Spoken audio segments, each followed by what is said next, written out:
नमस्कार, आप live cities देख रहे हैं। मैं हूं जय शुक्ला।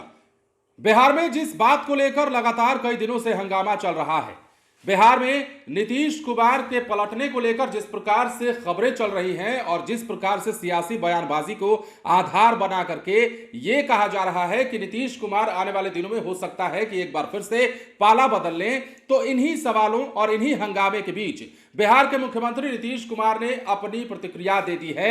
जिस घड़ी का इंतजार था वो घड़ी आ गई है, क्योंकि नीतीश कुमार ने अब जग जाहिर कर दिया है कि वो क्या करने जा रहे हैं।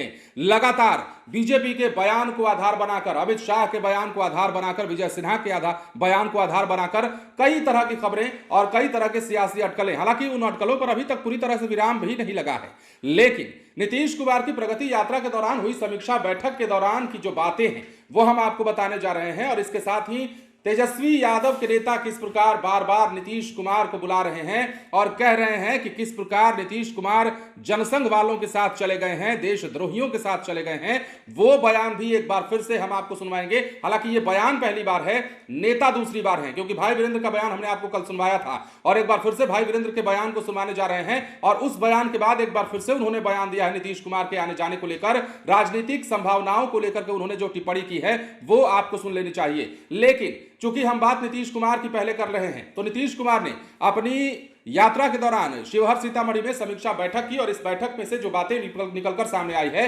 मीडिया रिपोर्ट्स के हवाले से जो खबर है, उसमें नीतीश कुमार ने साफ साफ एक बार फिर से अपने चिर परिचित अंदाज में उसी बात को दोहराते हुए कह दिया है कि 2 बार गलती कर चुके थे, अब तीसरी बार गलती नहीं होगी और तीसरी बार गलती की कोई गुंजाइश नहीं है।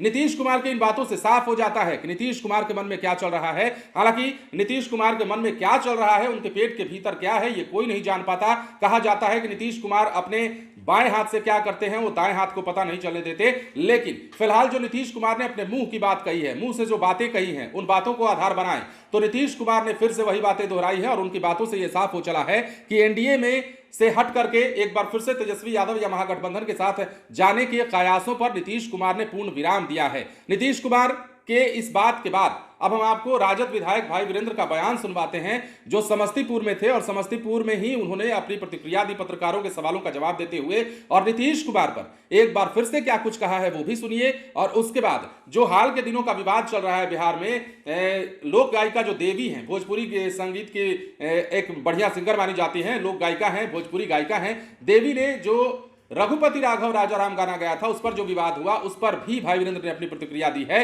बीजेपी वालों को किस प्रकार विपक्ष वाले घेर रहे हैं इस गाने के बाद। हालांकि देवी ने माफी मांगी थी और उनके माफी के बाद लालू प्रसाद यादव ने भी प्रतिक्रिया दी और तमाम जो विपक्ष के नेता है वो भी बीजेपी के खिलाफ खड़े हो गए और कहने लगे कि अब तो इन्हें इन गानों से भी दिक्कत होने लगी है, भगवान के नाम से भी दिक्कत होने लगी है, जो भगवान को ढाल बनाकर अक्सर चुनाव में उतरा करते हैं।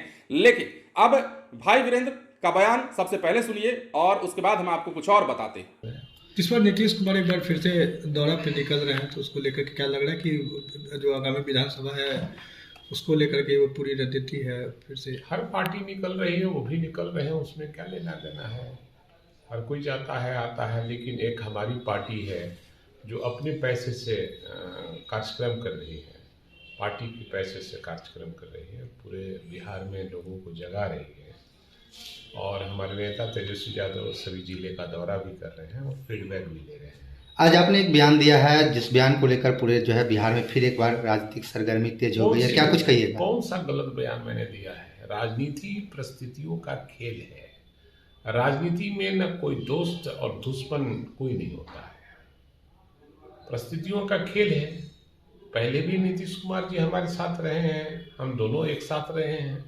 शुरू में आदरणीय लालू प्रसाद यादव जी के साथ राजनीति वो किए हैं, जेपी आंदोलन के लोग हैं। अब गलती से देशद्रोहियों के साथ चले गए हैं तो पुनर्विचार कर रहे हैं और रात में सपना आता है तो उठ के बैठ जाते हैं कि कहाँ हम चले गए हैं, देशद्रोहियों के साथ चले गए हैं। जिसने आज़ादी के दिनों में अंग्रेजों का साथ दिया था, जनसंघ जो आज बीजेपी है वो जनसंघ कल था, तो इसलिए वो अपना मन बदल रहे हैं। इंतजार कीजिए, आप लोग इंतजार कीजिए। खमास के बाद कुछ खेला होगा क्या? हमेशा यहाँ खुला होते रहा है, फिर खेला होगा। जो ईश्वर अल्लाह तेरे नाम पे एक विवाद चल रहा है, उस क्या कुछ कहिएगा उस मामले को लेकर? देखिए, देश में लोकतंत्र खतरे में है। और बीजेपी लोग लोकतंत्र को नहीं पसंद करते हैं और देश के संविधान रचयिता डॉक्टर भीमराव अंबेडकर के भी मानने वाले लोग नहीं हैं, संविधान को भी नहीं मानते हैं। इसलिए देवी जी के साथ जो कुछ हुआ है, गायिका देवी जी के साथ, वो बहुत दुर्भाग्यपूर्ण है और उनका नेता और कार्यकर्ता उनको कह रहा है कि आप माफी मांग लीजिए। अब लोकतंत्र खतरे में है। तो क्या लगता है, गांधी का अपमान? निश्चित रूप से गांधी का अपमान है और इन लोगों ने नाथूराम गॉडसे को माना है और नाथूराम गॉडसे की लोग खानदान है बीजेपी वाले, और जिसने महात्मा गांधी के हत्यारा नाथूराम गॉडसे, उन्हीं के ये लोग चट्टे बट्टे और खानदान है। इसलिए इसलिए आशा नहीं की जा सकती और लोकतंत्र खतरे में है। मैं इतना ही कहना चाहूँगा। तो जैसा कि आपने भाई वीरेंद्र को सुना, नीतीश कुमार के बारे में हम आपको वो बात बताते हैं जिसके बारे में रोज चर्चा हो रही है। सबसे पहले अमित शाह ने दिल्ली में एक इंटरव्यू के दौरान ये कहा कि 2025 में हमारा सीएम का फेस तय नहीं है, समय आने पर तय किया जाएगा। जिसके बाद बवाल खड़ा हुआ। पटना में बिजनेस कनेक्ट हुआ। इस बिजनेस कनेक्ट में बिहार के डिप्टी सीएम तो थे, लेकिन बिहार के मुख्यमंत्री नीतीश कुमार नहीं थे। जिसके बाद ये कयास लगने लगा था कि नीतीश कुमार को एक बार फिर से चोट किया गया है, नीतीश कुमार को लेकर बीजेपी के मन में कुछ चल रहा है। उसके बाद रही सही कसर जो है, अभी बात तभी भी नहीं थी कि विजय सिन्हा ने पूरी कर दी। और परसों ही जिस प्रकार से विजय सिन्हा का बयान एक के बाद एक दूसरा आता है, लेकिन पहले बयान में जब वो कहते हैं कि बिहार में जब तक बीजेपी की सरकार नहीं आएगी तब तक बिहार पटरी पर नहीं आएगा, वो बवाल खड़ा कर देता है फिर से। और उसके तुरंत बाद हालांकि विजय सिन्हा एक बार फिर से आते हैं और अपनी बातों को सफाई देते हुए नीतीश कुमार की रट लगाते हैं। प्रगति यात्रा के दौरान आपने सीतामढ़ी में देखा होगा कल की तस्वीरें, सम्राट चौधरी पहली दफा ऐसा था जब नीतीश कुमार के साथ खड़े थे और नीतीश कुमार के साथ चल रहे थे। तो ये तमाम बातें हैं। इन तमाम सिनारियों के बीच में नीतीश कुमार ने जो मीडिया रिपोर्ट से खबरें हैं उसके मुताबिक अपनी बात जाहिर कर दी है और नीतीश कुमार ने कह दिया है कि वो कहीं नहीं जाने वाले हैं, चाहे कोई कुछ भी कह ले, लेकिन वो अब दूसरी बार तीसरी बार गलती नहीं करने जा रहे हैं। देखना होगा। राजनीति को संभावनाओं का खेल कहा जाता है और कहा जाता है कि राजनीति में कभी किसी के दरवाजे किसी के लिए बंद नहीं होते। ये नेता भी रोज रोज कहते हैं। विधानसभा चुनाव आते आते नीतीश कुमार को लेकर क्या पटकथा लिखी जाती है, नीतीश कुमार खुद के लिए क्या पटकथा लिखते हैं और बिहार की सियासत में क्या कुछ नया निकलकर सामने आता है, बदलाव की कौन सी आंधी बहती है, वो भी देखने वाली बात होगी। इंतजार सभी को है कि अब बिहार की सियासत में कौन सा भूचाल आने वाला है, क्योंकि चुनाव आते आते बिहार में भूचाल ना आए, बिहार में अदला बदली और पलटा पलटी का खेल ना हो, ये पिछले कई दशकों से देखने को नहीं मिला। फिलहाल बने रहे लाइव सिटीज के साथ। धन्यवाद।